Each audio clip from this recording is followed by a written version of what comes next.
রাজ্যের মুখ্যমন্ত্রীর নিরাপত্তা আরও জোরদার করার দাবি তুললেন রাজ্যের পরিবহন মন্ত্রী অর্জুন সিং। তার বক্তব্য, বর্তমান পরিস্থিতিতে মুখ্যমন্ত্রীর নিরাপত্তার স্বার্থে অবিলম্বে বুলেট প্রুফ গাড়ি এবং জ্যামার সজ্জিত স্কট গাড়ির ব্যবস্থা করা উচিত। শুক্রবার একাধিক কর্মসূচিতে অংশ নেওয়ার সময় তিনি এই দাবি জানান।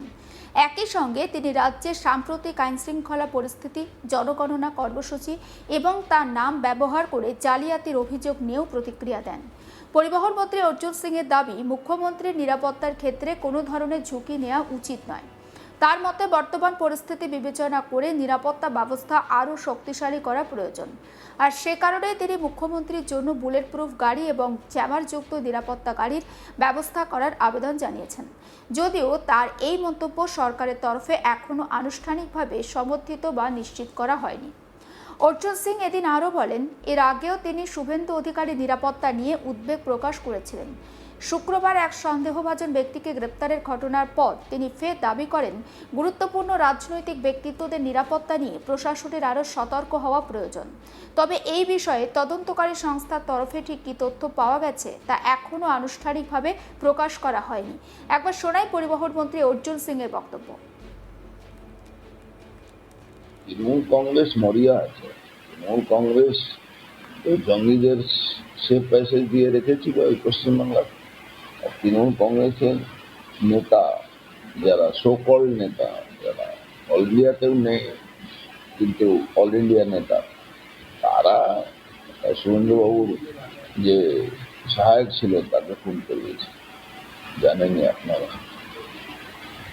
তো এই ধরনের মরিয়া হয়ে তারা এইসব কাজ করছে। আপনি এর আগে বলেছিলেন শুভেন্দু অধিকারী ফেক রয়েছে বা চেষ্টা হয়েছে, দিন দিন দেখা যাচ্ছে সেটাই।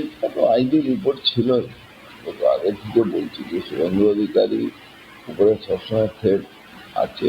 উনি ওনাকে সরিয়ে দিলে মমতা ব্যানার্জি লাভবান হবেন, তাই জন্য এসব করছে। নিরাপত্তার কোনো কিছু আরো বাড়ানো হবে?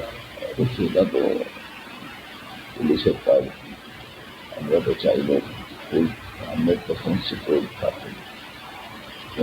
আমার মনে হচ্ছে ওনাকে বুলেট প্রুফ গাড়ি ইউজ করা উচিত, গাড়ির সঙ্গে জ্যামার থাকা উচিত। ওনার কনভয়তে, বন্ধুবাবু কনভয়তে জ্যামার থাকা উচিত, আর বুলেট প্রুফ গাড়িতে চলা উচিত। আইডি ব্লাস্ট যখন করাবে, জ্যামার থাকলে আইডি ব্লাস্ট করাতে পারে। জ্যামার উনি একটু ওটার মানুষ ভিড়ের মধ্যে ঢুকে যাচ্ছেন, এটাও ঠিক না। কেন শত্রুতে ভাবাটা তো কোনো ব্যাপার নেই, কেন শত্রু তো জঙ্গির সঙ্গে যোগ আছে, জঙ্গিদের সঙ্গে যোগ আছে।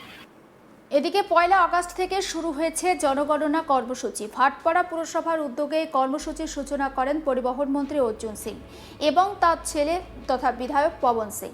উদ্বোধনী অনুষ্ঠানে উপস্থিত থেকে সাধারণ মানুষের উদ্দেশ্যে অর্জুন সিং বলেন, জনগণনা একটি গুরুত্বপূর্ণ জাতীয় কর্মসূচি।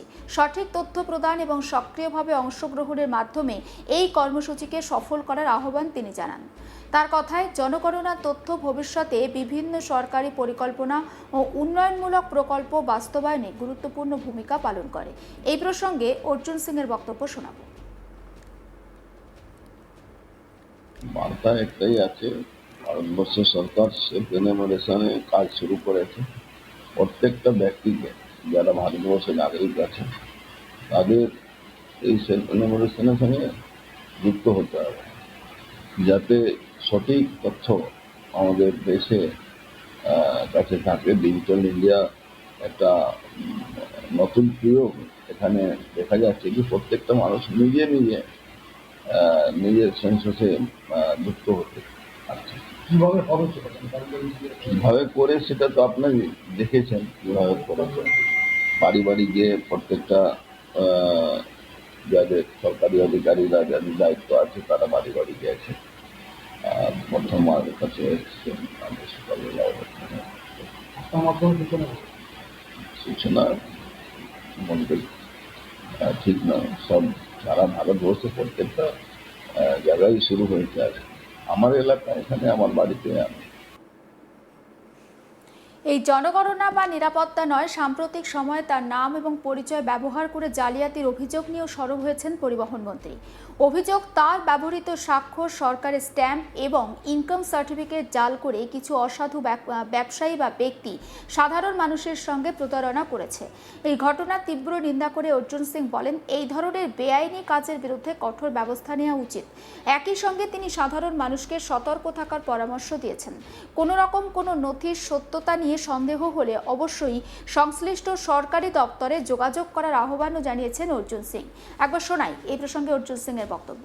কিন্তু সই জাল করিনি, প্যাডটা জাল ছাপিয়েছে। আপনার দিকে আমাদের ইনকাম সার্টিফিকেট প্যাড জাল ছাপিয়ে ওই নপাড়াই থাকবে, নপাড়াই মানে ওর আগেও ওই চিটিং বাস টাইপের লোক আছে, চুরি করে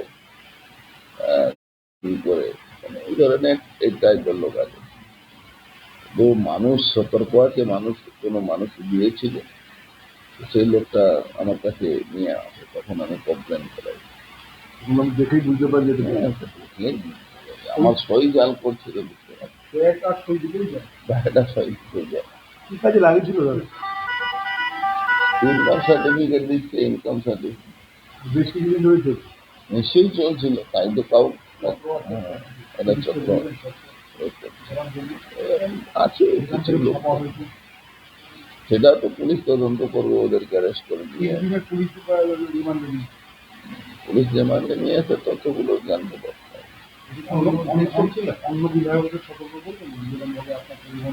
অন্য বিধায়ক তো সবারই সতর্ক হওয়া দরকার আছে, কোনো রকম অসাধু শক্তি তো কিছু থাকবে যারা এইসব করে বেড়ায়। উদ্দেশ্য কিছু নেই, ওইসব পয়সা কাউকে সার্টিফিকেট দিয়ে বলে পয়সা দিতে হবে।